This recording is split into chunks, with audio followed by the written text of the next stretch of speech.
Bismillah. C'est une histoire qui met en présence Compère Lapin et Compère Tigre, bien que Lapin ait déjà eu l'honneur de baptiser un des enfants de Tigre.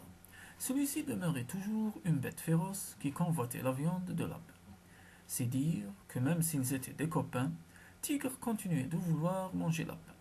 Un jour ou l'autre, conscient du danger qu'il courait, Compère Lapin se dit à lui-même: Je ne suis pas en sécurité avec Compère Tigre. Qu'est-ce que je vais faire? Il se trouvait alors sur un chemin qui menait à un pont. Il faisait un magnifique clair de lune, et bientôt, ce serait le temps de la pleine lune. Parvenu sur le pont, il s'arrêta pour regarder en bas. Il vit la lune se refléter dans l'eau. Vraiment, elle ressemblait à un gros disque tout en or. Il resta là longtemps à la regarder et à penser.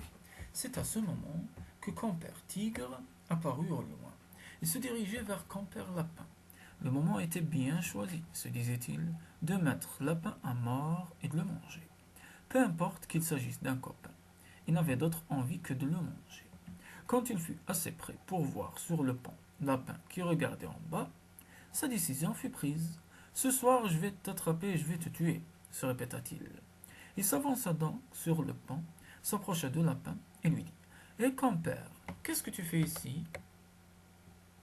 Eh bien, compère, répondit Lapin, si je te disais que je me trouve devant un problème que je n'arrive pas à résoudre.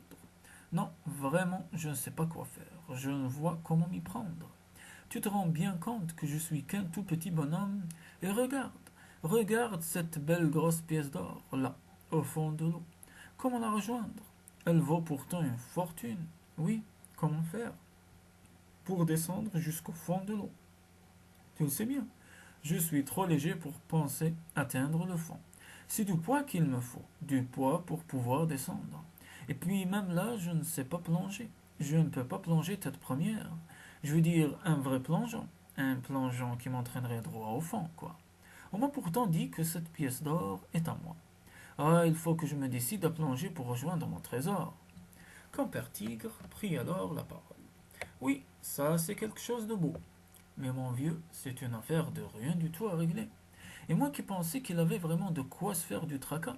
Tiens, laisse-moi descendre au fond et prendre l'or pour toi. Qu'est-ce que tu dis là? Dit Lapin, marquant l'étonnement. Bien oui, mon vieux, je crois ce que je dis. Attache cette poids autour de moi. Comme ça. Il y avait là, tout près des morceaux de fer, abandonnés après la construction du pont. On n'avait pas pensé à les récupérer pour autre chose. On pouvait donc en disposer. D'accord, répondit Lapin. Viens ici, je vais le faire le travail.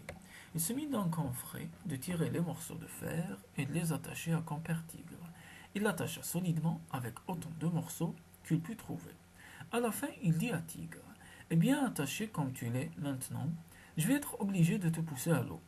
Aide-moi à te mener au bord du pont. Je ne suis pas assez fort. Une fois rendu là, je te pousserai dans le vide. Oui, oui, compère, répondit Tigre. Faisons ça ensemble. Je veux aller chercher cette pièce d'or au plus vite. Je veux la voir de près. Elle vaut tellement d'argent. Pour être bien sûr de son coup, Compère Lapin alla chercher une ou deux pierres qui se trouvaient tout près. Il les attacha sur le dos de Tigre, en plus du reste. Pardon. Compère Tigre est maintenant tout enveloppé. Il avait demandé d'être bien attaché. C'est ce que Lapin n'a pas manqué de faire. Eh bien, tout est prêt, compère. Je te pousse à l'eau. C'est bien ça, compère. Fais-moi descendre jusqu'au fond. Allons, vite, en bas. Ils sont maintenant sur le bord du pont. Lapin pousse Tigre. Tigre tend. Plouf. Aïe, papa compère. Tigre descend, descend. L'eau est profonde et rejoint enfin le fond. Là, il ne descend plus. Il pouvait encore voir la lueur de la lune en descendant. Mais là, au fond, il ne voit plus rien. Il essaie bien de remonter, mais pensez donc. Avec les morceaux de fer et les pierres, il se démène comme un diable pour refaire surface. Mais c'est peine perdue. Il reste au fond en multipliant les vains efforts. Compère Lapin a bien travaillé pour se débarrasser de Tigre. Maintenant il reprend son chemin et laisse l'autre se débattre au fond de l'eau.